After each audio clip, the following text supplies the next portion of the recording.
1-1-2 გისმენთ რა მისამართი გესაჭიროებათ დახმარება. დედა გახდა თუდად და კარგი.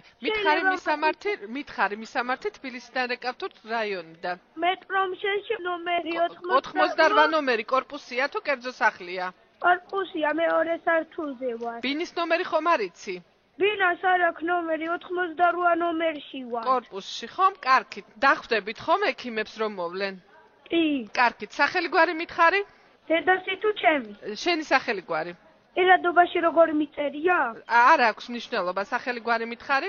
აი გიგი ფუხაშვილი. გიგი რა აწუხებს დედას? არ ვიცი, თუდად გახდა. გონებაზე არის გესაუბრება? ვერა, მაგრამ ხედავ რომ უნთქავს. კარგი, დედას რა ქვია, სახელი გვარი რომ მითხრა? სისმარი შინჯიაშვილი. რამდენი წლის არის დედა, ხომ არ იცი? 37. დედას რომ ეძახი არ გაგონებს? დე. არა. სახლში იმყოფება ხომ დედა? სახლში. სახლის კარს გააღებს, შეძლებ კარის გაღებას? კი, ვიცი გაღება. კარგი, არის ნერვიულო, გიგი მოვლენ და დაგეხმარებია. რამდენი ხანია რაც ამ მდგომარეობაშია? ეხლა გახდა თუდად და იგრევე დაგირეკე. კარგი, გიგი მარტო ხარ სახლში? მარტო მე და დედა ვარ. კარგი, არის ნერვიულო, ხომ არ გინდა გესაუბრო? არა, გაგეთიშებით, აი ვარ გავავიყურებ. კარგი, არის ნერვიულო, გიგი დაელოდებ და გემშვიდობებ.